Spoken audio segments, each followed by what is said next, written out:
Saya dokter. Oh ya sudah. Oke. Oke, nanti minta tolong di ini ya, Dek ya, diarahkan ya. Oke, kalau gitu kita langsung mulai saja, Dek ya. Jadi untuk hari ini materi kuliahnya adalah obat anti tuberkulosis dan obat anti malaria ya. Untuk yang obat anti TB ini sebenarnya saya sudah diingatkan sama Dokter Vivi ya, nggak boleh kebablasan ya. Artinya harus sesuai dengan kompetensinya. Saya rasa saya nggak jelimet sampai ke apa penatalan TB dengan komplikasi atau dengan penyakit penyerta ya, karena pada dasarnya kita sebagai dokter umum ketika ada TB dengan pemberat itu biasanya kita rujuk ya, atau biasanya mungkin sudah dipaparkan ya Dek ya sama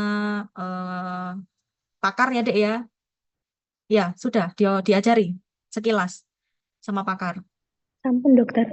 Nah ya berarti saya tinggal ini aja ya, meninjau dari sisi farmakologinya aja ya.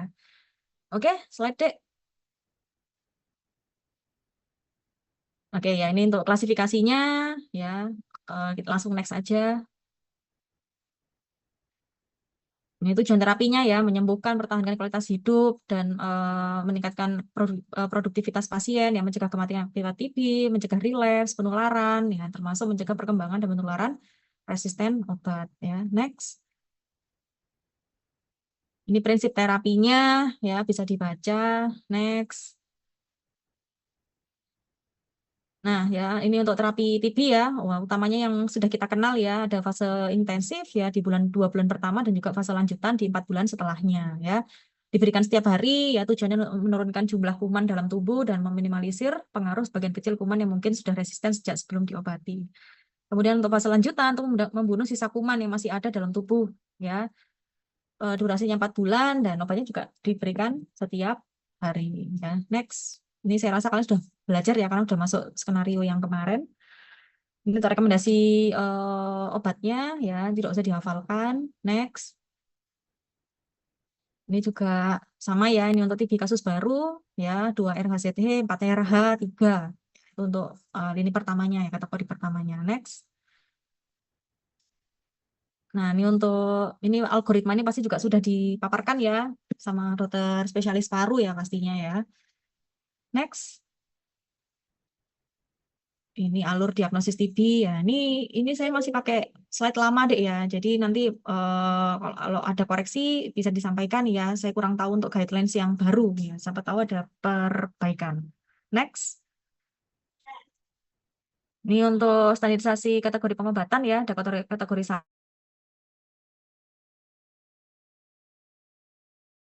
gagal terapi atau yang putus obat. Kategori 3 dan kategori 4. Next.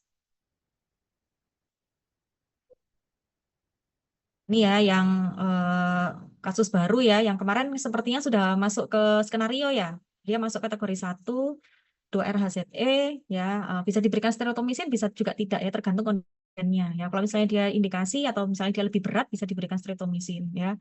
Asalkan tidak ada apa namanya kontraindikasi. Kemudian ada dilanjutkan 4 bulan selanjutnya adalah RH atau HR. Next. Ini untuk definisinya ya, kapan dikatakan sembuh, kapan dikatakan dia pengobatan lengkap.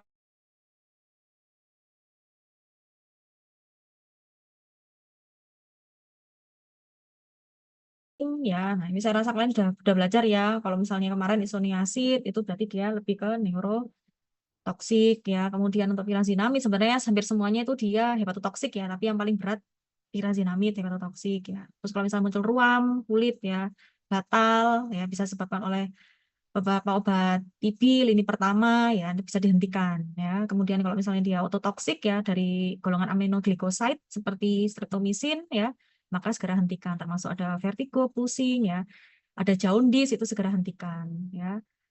Kemudian kalau etan buta kan biasanya dia gangguan penglihatan ya, atau apa namanya buta warna, itu juga bisa hentikan etabutolnya ya. Kemudian rifampicin ya ketika sudah ada shock, ketika ada kegagalan pada hepar, kepada ginjal ya, maka hentikan. Ini biasanya kalau ada muncul ke kalian deh ya, kalian sebagai dokter umum ya datang ke kalian dengan muncul efek samping seperti ini, maka segera lakukan rujukan ya.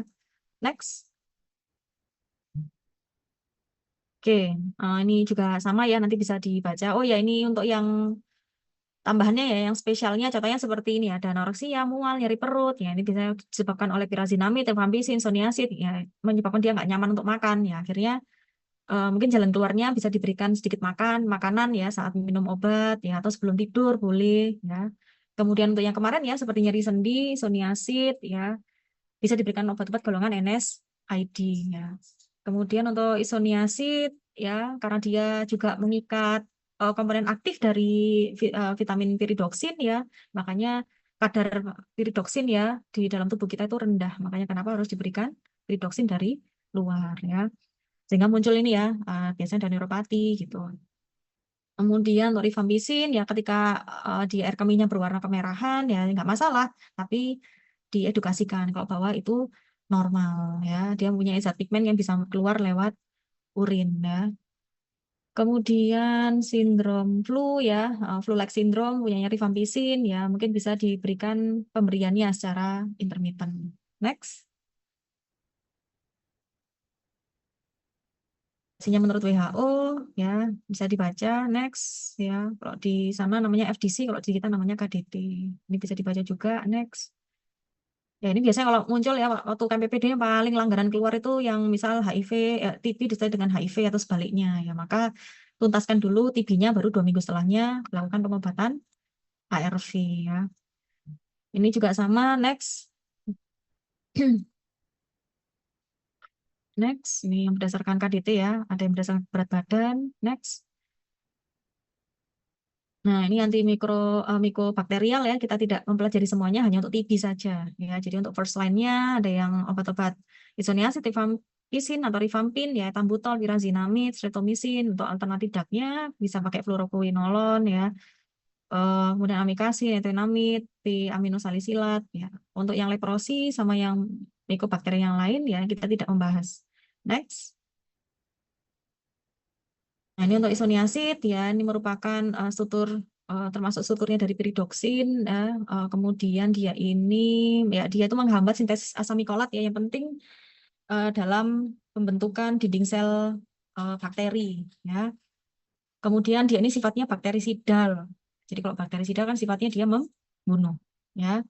Kemudian interaksi obatnya hati-hati ya dengan obat-obatan fenitoin, warfarin, juga karbamazepin, ya obat-obat antikonvulsan, ya antikoagulan ya ternyata dia bisa meningkatkan toksisitas ya meningkatkan kandungan komponen obat aktif ya pada 3 obat ini karena dia termasuk inhibitor dari sitokrom P berapa ya saya lupa dek P29 atau berapa ya itu ya dek ya jadi dia ketika dia dihambat ya maka komponen obatnya masih tetap aktif banyak di sirkulasi tidak di metabolisme kemudian ini ya toksisitas yang paling penting adalah neurotoksik ya itu tadi ada hubungannya dengan vitamin piridoksin ya B6 yang turun ya karena dia mengikat komponen aktif dari B6 ya sehingga kadarnya turun makanya butuh komponen B6 dari luar ya biasanya kalau obat-obat pasien kalau misalnya dokter atau di puskesmas ya bisa juga meresepkan KDT ini sudah dengan piridoksinnya ya insomnia ya kemudian monitoringnya tetap ya harus dicek biasanya kalau orang-orang dengan TB ini harus dicek liver function testnya secara berkala pencegahannya bisa dengan vitamin B6 next nah ini untuk mekanisme kerjanya ya isoniazid dia akan diubah menjadi bentuk aktifnya dia akan berikatan dengan INHA ya. Ikatan ini yang menyebabkan mengganggu ya proses elongasi dari asam lemak ya sehingga proses sintesis dinding selnya dia terhambat ya dia mengganggu asam mikolat tadi ya yang merupakan komponen pembentuk dari dinding sel ya. Next kemudian untuk rifampicin ya rifampicin ini atau rifampin ya kemudian dia ini sifatnya sama ya bakterisidal ya kemudian ini dia cara kerjanya yang menghambat DNA dependent RNA polymerase ya yang cukup penting ya dalam proses transkripsi juga replikasi dari DNA bakterinya ya. Kemudian dia ini, nah ini kalau misalnya melihat tempat yang spesifik dia itu mengikat subunit beta ya di bagian RNA polimerase-nya itu ya sehingga dia akan menghambat proses elongasi ya sehingga tidak terjadi kematian sel ya tidak terjadi transkripsi akhirnya terjadi kematian sel ya. Kemudian saat secara farmakokinetik, dia ini sebenarnya paling bagus ya diberikan saat perut kosong ya, tapi sebenarnya diberikan secara bersamaan ya Dek ya, KDT bentuknya. Kemudian ekspresi melalui feses ya, dia ini cenderung aman ya untuk disfungsi ginjal ya, tapi hati-hati dengan yang sudah punya gagal hepar ya, ada masalah dengan heparnya. Kemudian ya penetrasi baik melalui semua membran termasuk BBB, makanya hati-hati terhadap efek samping ya ke sistem saraf pusat. Sifatnya dia aman terhadap ibu hamil ya. Tapi untuk bagaimana tata laksananya pada ibu hamil nanti bisa dilihat di guidelines ya. Ini juga obat yang paling sering digunakan ya terhadap M. morbus Hansen ya, lepri, Mycobacterium lepri. Next. Nah, ini untuk cara kerjanya ya. Jadi rifampicin dia akan mengikat DNA dependent RNA polymerase ya, sehingga dia akan menghambat proses transkripsi ya atau proses sintesis dari RNA sehingga dia tidak bisa multiplikasi, tidak bisa tumbuh lagi ya.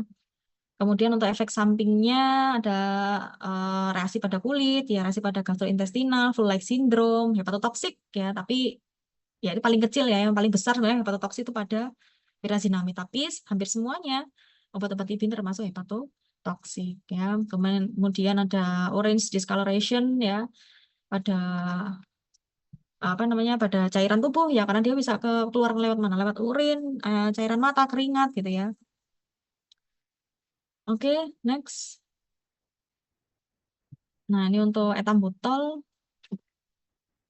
Ya untuk etambutol ya dia sifatnya bakteriostatik. Etambutol ini bakteriostatik. Kalau misalnya rifampicin sama isoniazid tadi termasuk bakterisidal ya. Bakteriostatik artinya dia menghambat pertumbuhan dari bakterinya ya. Jadi si etambutol ini dia akan menghambat arabinosil transferase 3. Ini nanti merupakan komponen penting ya dalam pembentukan arabinogalaktan ini ya. Biosintesis dari arabinogalaktan yang termasuk komponen pembentuk dari dinding sel juga ya sehingga biosintesisnya dihambat atau mengalami gangguan sehingga terjadi kerusakan pada sel ya. Next. Dan untuk etambutol ini ya yang paling sering kita tahu ya efeknya adalah pada penglihatan ya, optik neuritis ya, biasanya ada buta warna ya, dia ada gangguan pada persepsi merah dan hijau ya. Nah, ini ada hubungannya dengan zinc dan juga copper ya, ada hubungannya dengan dia apa namanya mengganggu juga kofaktor dari enzim-enzim yang penting ya dalam metabolisme di dalam sel ya. Oke, kemudian efek samping juga bisa ya, efek samping di kulit. Kemudian untuk monitoringnya ya dimonitor setiap bulan ya, rekomendasinya ya untuk dicek ketajaman visualnya ya dan juga warnanya. Kemudian next ya untuk pirazinamid ya sifatnya sama bakteriostatik ya. Nah, pirazinamid ini dia akan diubah dulu, dia prodrug kan ya, dia harus diubah dulu menjadi bentuk aktifnya yaitu pyrazinoic acid atau asam pirazinoat ya. POA ini ya bahan aktifnya dari pirazinamid ini yang menghambat sintesis dari asam lemak ya asam lemak yang juga penting ya terhadap integritas dan juga stabilitas dari sel atau dinding sel dari Mycobacterium TB ya. Kemudian setelah itu ya dan POA ini dia juga bisa ya menurunkan pH ya. Jadi dia akan menghambat efflux dari hidrogen ya sehingga hidrogennya dia nggak akan bisa keluar dari sel. Hidrogennya akan tetap ngumpul lama di dalam sel sehingga suasana di dalam sel ini tetap asam ya. Nah, itu akan merusak ya metabolisme dari selnya.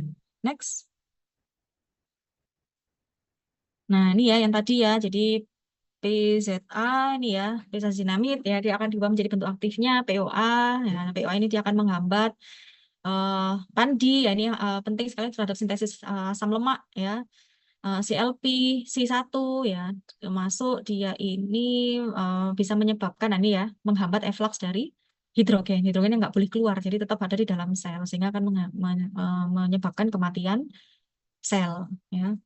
Ini untuk efek sampingnya ya ada hepatotoksik ya hepatotoksik ya dia yang paling sering untuk pirazinamid ya meskipun semuanya juga hepatotoksik. GI symptoms. Nah, ini dia ada hubungannya kan karena dia ini menghambat pengeluaran dari asam urat ya, karena dia menghambat transporter urat 1 ya, sehingga asam uratnya yang dalam tubuh kita ini ya hasil metabolisme nggak bisa dikeluarkan. Ya, sehingga dia akan terhambat terjadi akumulasi ya, terjadi hiperurisemia ya. Akut gout artritis ya. Kalau misalnya hiperurisemia banyak di dalam sendi ya. Kemudian untuk monitoringnya selain dicek LFT ya dicek asam urat juga ya. Mungkin karena misalnya ada hubungannya juga dengan ginjal ya takutnya karena ada nefrolitiasis ya akibat penumpukan dari asam urat juga bisa di monitoring. Next. Dan streptomisin ya, ini streptomisin karena dia dikurung ini dia ya, jadi bisa digunakan, bisa tidak ya tergantung kondisi pasiennya. Kalau misalnya cenderung dia lebih berat ya bisa diberikan streptomisin. Ini merupakan golongan aminoglycoside ya. Dia ini ya efek sampingnya adalah hepatotoksik ya, kemudian GI simptom ya, streptomisin ya atau aminoglycoside selain dia hepatotoksik dia juga termasuk ototoksik ya. Dia juga bisa menyebabkan hiperurisemia, ya, gout artritis, rash, ya, sama ya untuk ininya monitoringnya. Next. Nah ini untuk streptomisin ya, dia tuh menghambat subunit ya, S12 dan juga 16S pada eh, small ribosome ya, subunit ribosome ya yang mengkode gene itu ya. Jadi dia akan menghambat proses translasi sehingga tidak terjadi sintesis protein dari bakterinya ya. Nah, yang sebelah kanan ini merupakan ininya dek ya, rangkumannya ya, rangkumannya bisa kalian baca ya. First line-nya ada isoniazid, rifampicin, ethambutol, pirasinamid. Second line-nya bisa menggunakan capreomycin ya, bisa digunakan secara IM ya. Biasanya kalau golongan second line itu biasanya parenteral ya. Sikloserin dan juga streptomycin. Tapi biasanya sebelum ke lini kedua, ke ya second line-nya ini biasanya sudah dirujuk ya. Jadi kalau misalnya yang ini contoh seperti sikloserin ini dia menghambat sintesis peptidoglikan. Ya, itu juga penting sekali dalam komponen biosintesis dari dinding sel ya. Next. Ini untuk alternatif drugs-nya ya ada amikasin ya. Kemudian ciprofloxacin dan ofloxacin ya, ini juga bisa diberikan kalau misalnya ada resistensi ya pada first line. Jadi kalau misalnya kalian di dalam alur yang tadi dek ya, jadi setelah fase intensif, fase lanjutan, yaitu kan di tengah-tengahnya ada fase dia harus dicek sputumnya dulu. Ya. Ketika di sana sudah positif 2 kali, ya dia bisa dicek TCM. Nah, ketika di TCM ini dia mengindikasikan maka TBRO, maka sudah beralih ke alternatif drugs atau klinik ke saya sudah dirujuk. Ya, next. Sama ya, ini ada regimennya, ada standar regimen, ada alternatif regimen, juga ada resistensi. Standar regimen yang biasa digunakan untuk terapi empirik. Ya, ini ada dan untuk yang alternatif regimens ya, ini dia digunakan pada seseorang yang fully susceptible ya, termasuk yang ada isoniazid plus rifampin ya, atau rifampicin yaitu sama ya selama 9 bulan. Jadi pengobatannya untuk lini pertama itu minimal 6 bulan, habis itu bisa diperpanjang ya. Jadi tergantung kondisi pasiennya. Next. Oke, terus kemudian ini isoniazid ya, dia juga bisa sebagai profilaksis ya, biasanya bisa diberikan profilaksis juga pada anak ya, pada laten TB ya. Kemudian kalau misalnya dia sudah terbukti MDR ya pada tes-tes penunjangnya ya, maka bisa dipertimbangkan untuk pemberian amikasin, golongan fluoroquinolone dan lain sebagainya ya. Oke,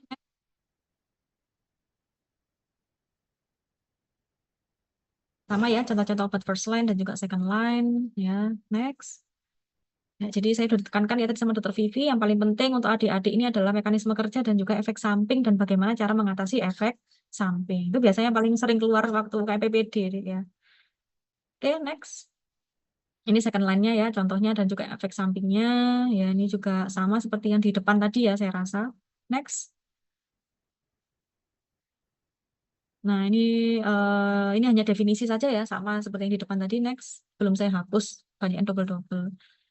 Nah, ini cara mengatasi juga ya. Tadi sudah ada ya. Kalau misalnya ada nyeri sendi, maka berikan NSAID. Ya. Next. Oke, ini juga bisa dibaca nanti ya. Next. Ini pasti akan ada keluar ya, Dek, ya dari sini ya, karena penting sekali. Next. Nah, ini untuk pengobatan TB pada keadaan khusus. Nah, ini ternyata, nah ini saya diingatkan sama dokter Vivi, ternyata nggak perlu ya, ini just UNO aja ya. Nanti bisa kalian baca aja. Next.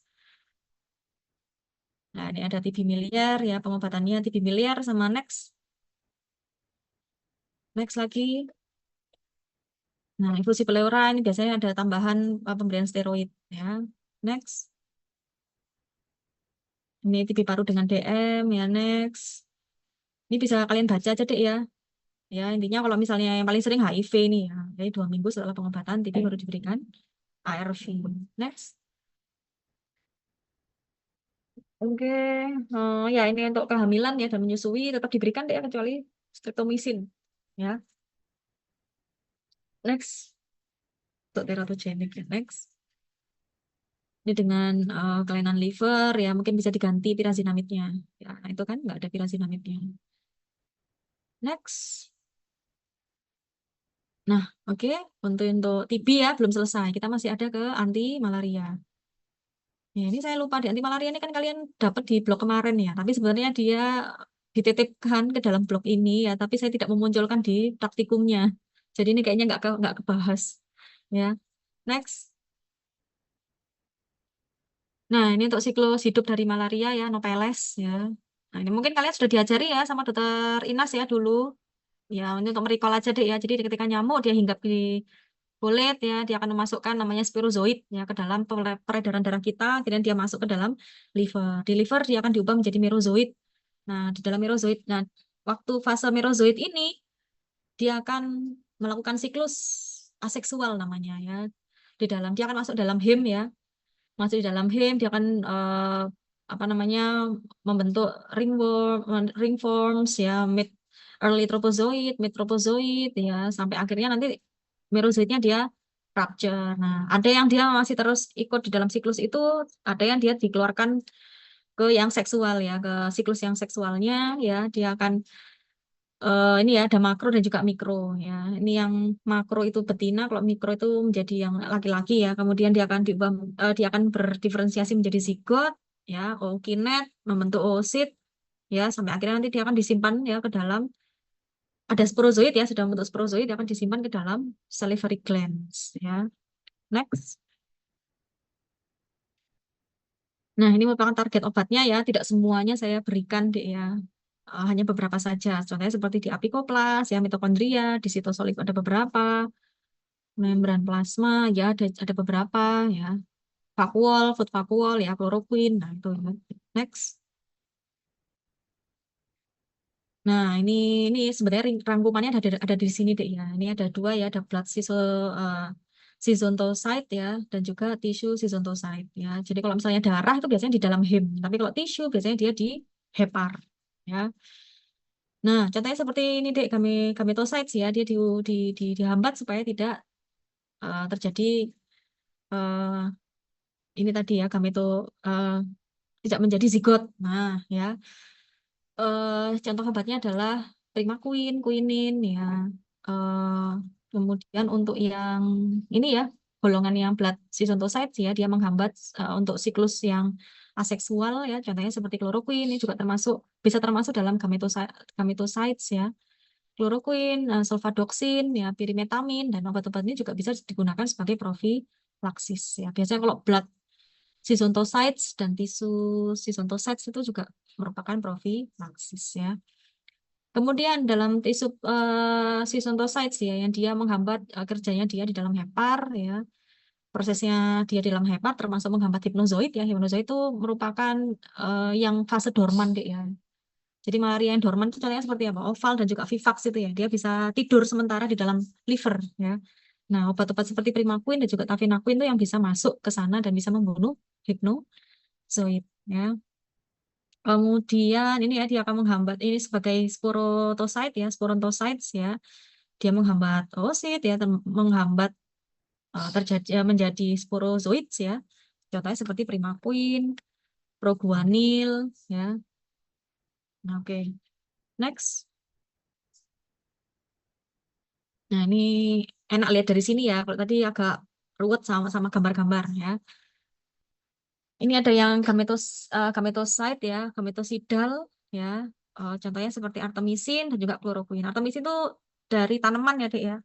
Dari tanaman ya. Kalau misalnya kalian pernah dulu membaca ada artesunat, artemeter itu sebenarnya sama. Dia termasuk golongan sintetik ya, semi sintetiknya dari artemisin. Artemisin tadi kan dari bahan herbal ya. Nah, dia ketika dia akan mengikat ion Fe ya dan juga Hem ya, sehingga nanti akan menginduksi terjadinya ROS atau radikal bebas di dalam selnya ya, sehingga kerusakan sel ya. Kemudian kloroquine ya, kloroquine ini selain dia gametosidal, dia juga bisa digunakan sebagai profilaksis ya. Dia juga bisa masuk ke dalam blood synthesites ya. Jadi si kloroquine ini dia masuk ya ke dalam hem, masuk ke dalam sel darah merah kita ya, dan dia bisa masuk ke dalam vakuola pencernaan punyanya si parasitnya yang ada dalam hem kita. Ya, jadi kalau di dalam eritrosit ada hem, di dalam itu ada vakuol pencernaan punyanya si parasit. Nah, si kloroquine dia bisa masuk ke dalam sana ya. Dan normalnya ya si parasit ini ya dia akan mengikat hem, dia akan mencerna hem, ya akan menjadi hem bebas namanya, atau dia mengeluarkan atau menghasilkan produk namanya feriprotoporin ya 9 ya, itu merupakan zat toksik sekali untuk si parasitnya. Nah, tapi pinter si parasitnya ini, dia akan mendegradasi feriprotoporin ini menjadi metabolit yang tidak toksik, hemozoin ya. Nah, si kloroquine ini dia menghambat supaya si feriprotoporin ini tidak didegradasi menjadi hemozoin. Jadi tetap dibiarkan toksik di dalam vakuolnya sehingga menyebabkan kerusakan dari selnya ya. Itu kloroquine ya, Dek ya. Oke, jadi si kloroquine ini ya termasuk si halofantrin, termasuk si mefloquine. Quine ini cara kerjanya sama. Yang belakangnya quine ini sama ya. Halofantrin ini beda ya, belakangnya tidak quine tapi dia cara kerjanya sama. Dia menghambat metabolit toksik tadi ya, tidak didegradasi ya. Oke, kemudian profilaksis ya. Profilaksis ini contohnya adalah pirimetamin. Pirimetamin ini merupakan antagonis dari eh, antagonis asam folat ya kita bilangnya. Dia menghambat enzim yang namanya enzimnya dehidrofolat reduktase. Dehidrofolat reduktase yang nantinya akan menghasilkan produk itu namanya tetrahidrofolat. Tetrahidrofolat ya. Jadi tetrahidrofolat itu merupakan komponen aktif yang penting sekali dalam proses sintesis DNA ya, dan juga protein punyanya si parasit. Ya, makanya sama si pirimetamin dia dihambat ya supaya tidak membentuk komponen aktif tadi ya namanya tetrahidrofolat ya. Oke, kemudian yang proguanil ini dia juga sama ya. Jadi pirimetamin, proguanil ya itu sama ya sifatnya sebagai antagonis dari dehidrofolat reduktase atau antagonis asam folat gitu ya. Dia menghambat proses sintesis de novo dari asam folat itu ya. Oke, kemudian selanjutnya adalah primaquine. Ya, primaquine ini dia tadi yang sudah saya bilang ya, dia aktif sekali ya membunuh hipnozoid. Hipnozoid itu yang tadi deh ya, parasit yang dorman di dalam liver. Primaquine ini biasanya yang spesifik sekali untuk pengobatan seperti malaria, oval dan vivax ya. Oval dan vivax kan tadi yang punya hipnozoid ya. Nah, dia itu mengganggu transfer elektron ya. Ketika dia mengganggu transfer elektron, maka terjadi gangguan dalam mitokondria ya, karena dia akan mencetuskan proses ROS tadi, ya, radikal bebas ya. Kemudian si proguanil ini biasanya ada obat kombinasinya ya dengan atovakuon ya. Atovakuon itu sama cara kerjanya seperti primaquine ya, dia menghambat proses transfer elektron nanti ya yang mengakibatkan terjadinya radikal bebas. Kemudian proguanil ya kombinasi dengan atovakuon itu namanya malaron ya, malarona. Itu yang dijual-jual namanya malaron. Kemudian ada blood sontocytes ya, contohnya seperti halofantrin ya tadi ya, halofantrin, mefloquine dan juga quinin sama seperti kloroquine ya, dia menghambat degradasi dari metabolit toksik ya, periprotoporin 9 ya. Kemudian kalau misalnya sulfadoksin, nah kalau sulfadoksin ini dia menghambat enzim namanya dihidroprotein sintetase ya. Ujung-ujungnya juga sama, dia akan menghambat degradasi dari eh, metabolit toksik punyanya si parasit tadi ya. yang menghambat degradasi dari metabolotoksik. Cuma enzimnya yang dihambat beda. So, dia juga menghambat asam folat ya, sintesis dari asam folat ya. Kemudian, nah ini untuk yang tisu sisontocytes ya, contohnya yang dari dalam liver tadi, obat yang paling aktif ya diberikan adalah pirimetamin dan juga primaquine. Pirimetamin tadi yang antagonis asam folat, kemudian kalau yang primaquine tadi yang menghambat transfer elektron. Sporontocytes ya, tadi sporontocyte itu dia menghambat terjadinya sporozoid, ya sporozoid tadi yang ditularkan ya, yang akan masuk ke pembuluh darah kita, dihambat ya, sama obat-obatan sporontocytes ya, contohnya seperti primaquine dan juga pirimetamin. Nah, rangkumannya sebenarnya itu dek ya. Nah, ini di bawah nih tinggal yang ada gambar-gambarnya. Next. Nah, ini untuk indikasi penggunaannya bisa sebagai profilaksis ya. Eh, untuk mencegah serangan klinis ya. Kemudian ada supresi profilaksis. Supresi profilaksis itu sebenarnya di tadi ya Dek, ya di mana siklus ya, siklus yang aseksual ya. Untuk yang blood sisontocytes ya. Kalau yang causal profilaksis itu biasanya pada di liver tadi, tisu sisontocytes untuk mencegah parasit menetap di dalam hepar ya. Next, untuk indikasi yang lain ada kuratif ya. Eh, biasanya untuk sebagai terapi supresi serangan akut ya, bisa dengan blood sisontocytes atau bisa dengan kombinasi keduanya, blood sisontocyte dan juga tisu sisontocytes. Ya memang kalau ya lihat dulu dulu deh ya, kalau misalnya malarianya model seperti falciparum gitu kan agak berat ya. Biasanya memang penggunaannya yang kombinasi ya, bisa dengan ACT ya. Kemudian yang ACT sudah pernah diajarin kan Dek ya, ACT artemisinin base combination therapy ya, itu gabungan beberapa obat. Termasuk ini ada yang blood, ada yang tissue, sisontocytes.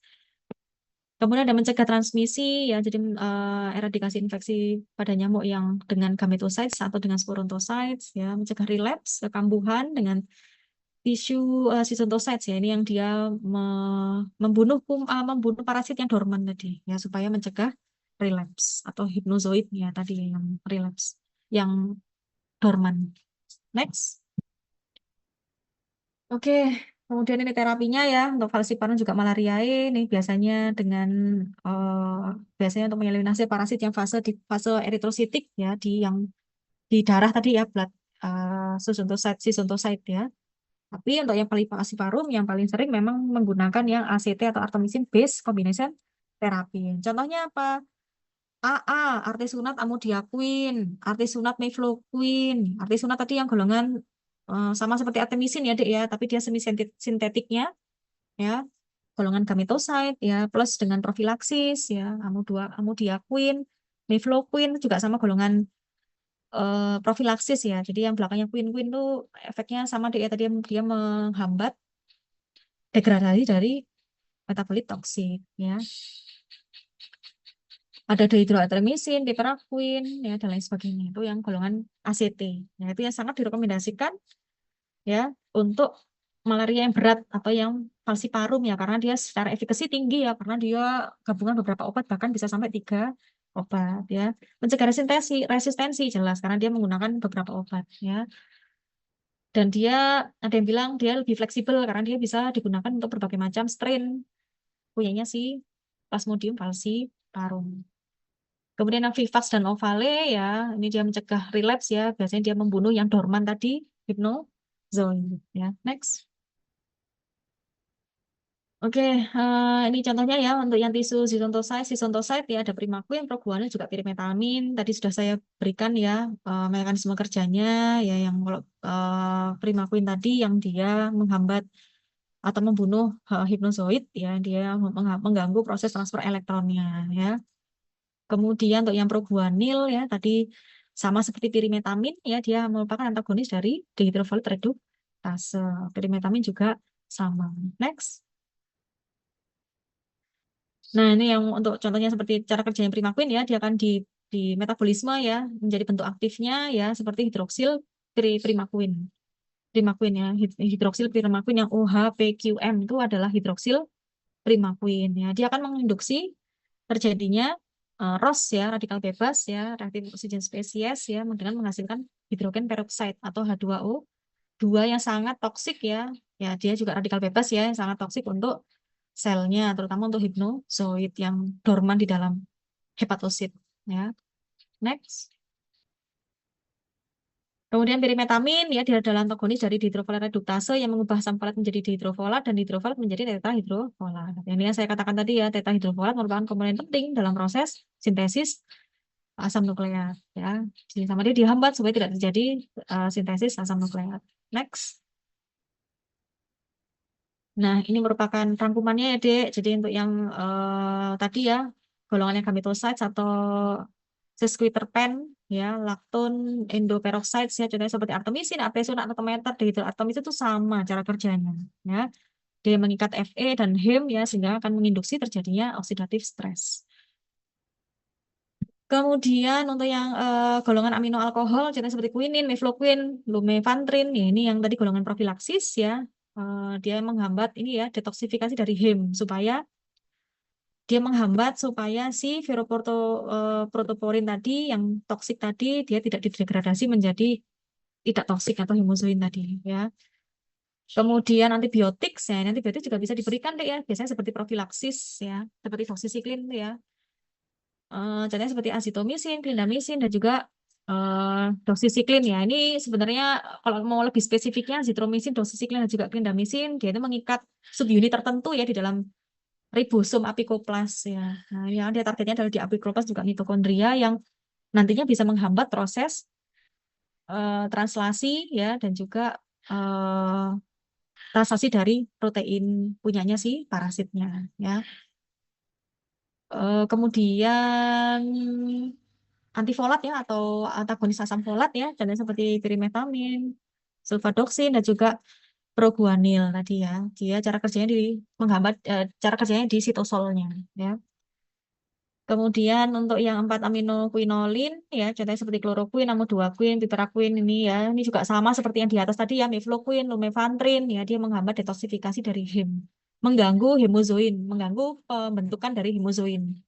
Hemozoin tadi yang merupakan metabolit yang tidak toksik ya.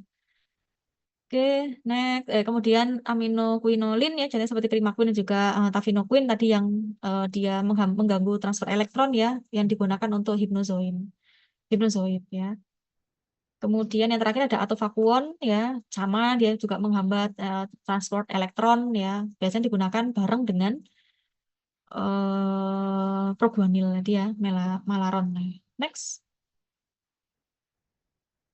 Nah, untuk ART ini yang artemisin ya, yang di tengah-tengah itu ya dia bisa menghambat di proses dalam nukleusnya, hemnya, mitokondria, ya banyak. Kemudian sebelah kiri itu ada SDX ya, sulfadoxin. Nah, dia sulfadoxin, proguanil, dan juga pirimetamin. Dia sebagai antagonis dari asam folat ya. Tapi kalau sulfadoxin tadi dia lebih ke menghambat enzim dehidropterin sintetase ya. Kemudian untuk yang di dalam mitokondria ada atovakuon tadi ya mengganggu proses transfer elektron ya sehingga menginduksi ROS di dalam mitokondria. Kemudian di apikoplas itu deh yang hijau di bawah itu ada antibiotik ya, azitromisin, clindamycin, doxycycline. Nah, dia bekerja di ribosomnya dalam apikoplas tadi ya yang menghambat proses translasi dari protein ya. Kemudian yang di atas itu ya yang ada tabung-tabung biru itu dua itu ya, ada pink sama putih. Mefloquine, lumefantrine, quinin, chloroquine, amodiaquine, piperacquine. Belakangnya quin pasti dia kerjanya di Hem ya supaya dia mencegah tidak terdegradasi ya si metabolit toksiknya. Jadi supaya tetap toksik ya di dalam vakuole pencernaan ya. Jadi kalau yang dalamnya yang tadi quin ya kerjanya di vakuole pencernaan. Next. Nah, ini untuk yang blasinsocytosis ya, golongan profilaksis tadi ada chloroquine, mefloquine, dan juga quinin. Tinggal kalian baca. Tapi quinin sudah lama agak ditinggalkan ya, karena toksisasinya ternyata dia tinggi. Dia bisa, eh apa namanya, ototoksik ya, kardiotoksik, nefrotoksik ya, sehingga sudah lama ditinggalkan ya. Dan dia juga less efektif daripada chloroquine ya, mending pakai chloroquine ya. Sebenarnya kalau mau untuk malasia falciparum, kalau misalnya dia masih sensitif terhadap kloroquine, bisa diberikan deh kloroquine-nya. Tapi kalau misalnya dia sudah resisten, biasanya ya menggunakan yang ACT tadi ya, karena dia less resisten ya. Next. Nah, ini untuk yang kloroquine tadi deh ya. Jadi dari apa di heme ya, di dalam heme atau dalam vakuol pencernaannya punyanya si plasmodium ya, dari hemoglobin dia akan diubah menjadi asam amino dan berikatan dengan veriprotoporfirin ya. Veriprotoporfirin ini merupakan metabolit toksik ya, atau heme bebas namanya, ini toksik sekali. Nah, sama si parasitnya didegradasi menjadi bentuk hemozoin yang tidak toksik.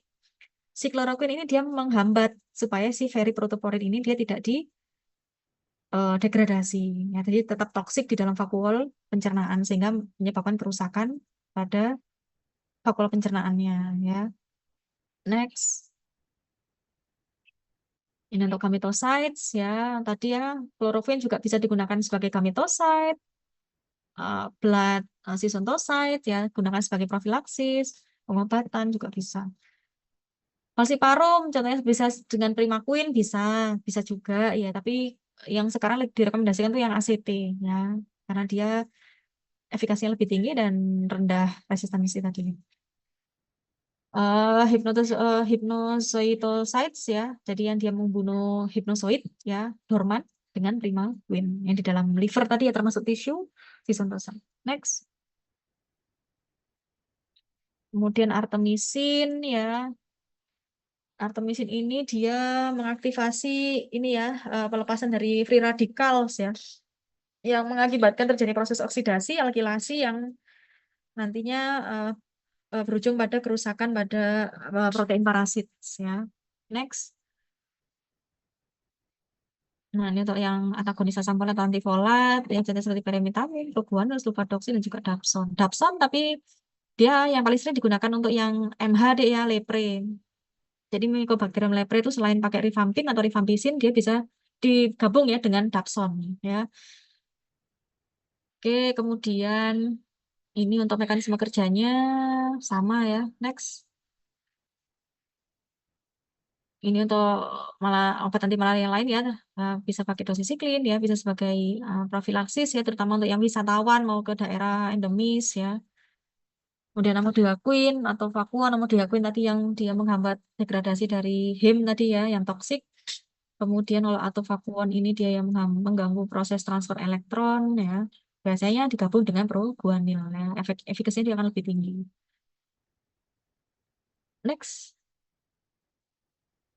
Ini untuk antibiotik sama ya, doxycycline tadi sama dia dikerja di subunit tertentu di dalam ribosum apikoplas ya. Nah, yang sebelah kanan itu rangkumannya ya. Next. Nah, ini rangkumannya nanti bisa dibaca. Next. Ya, ini sama seperti yang tadi ya.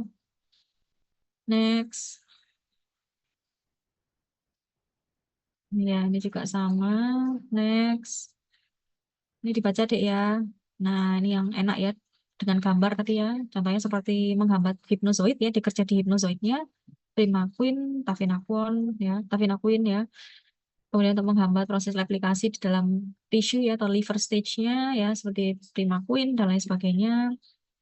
Terus yang bekerja di yang asiklus, dikerja di pre prehepatik ya. Yang daerah di blood sisontocyte ya. Jadi seperti ACT ya dan lain sebagainya, gametosite contohnya seperti primaquine ya. Oke, next. Ini juga sama ya. Ini efek samping sih ya. Ini efek samping juga kontraindikasinya. Ya, kontraindikasinya mungkin nggak seberapa ya. Tapi yang paling penting yang itu ya, artemeter dan lumefantrine hati-hati ya, tidak boleh digunakan untuk yang ibu hamil. Ya. Nah, ini juga sama rangkumannya tadi. Next. Ini algoritmanya ya. Ya, ini algoritmanya tidak usah dihafalkan. Dan next. Ini lebih lebih kalau ada dosisnya ya, dosisnya pediatric dosnya berapa? Ya, ini hanya sekedar tahu saja. Next.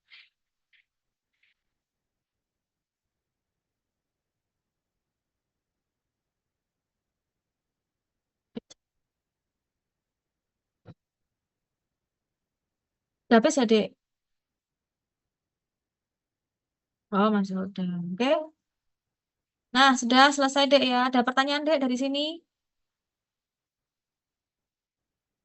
Oke, nanti bisa disusulkan saat praktikum ya. Nanti kan praktikum masalahnya saya lupa nggak mencantumkan soal anti malaria ya, karena ini sudah lama terbahas dalam blog imun ya sepertinya. Di blog ini kayaknya nggak ngomongin tentang malaria, nah, tapi disisipkan di sini saya juga bingung. Oke, kalau gitu terakhir tadi 113 dan selesainya 120. Padahal totalnya kayaknya kalian dari 140 ya, Dek. Ya sudah, nanti hanya Allah yang tahu ya keberadaan kalian di mana. Karena zaman sekarang itu enak dengan Zoom dan direkam ya. Mungkin sekarang lagi bingung ya, lewat aja. Ya biasanya nanti waktu kalau mau ujian tiba-tiba hafal-hafal sendiri ya. Oke, kalau gitu Dek, karena tidak ada pertanyaan, bisa ditutup baca doa. Terima kasih dokter. Mungkin bisa ditutup. Alhamdulillahirrahmanirrahim. Subhanakallahumma wa bihamdika asyhadu an la ilaha illa anta astaghfiruka. Astagfirullah wa atubu ilaik. Oke, baik, terima kasih atas perhatiannya. Mohon maaf kalau ada salah kata. Sekian dari saya. Wassalamualaikum warahmatullahi wabarakatuh. Waalaikumsalam warahmatullahi wabarakatuh. Terima kasih, dokter. Terima kasih, dokter.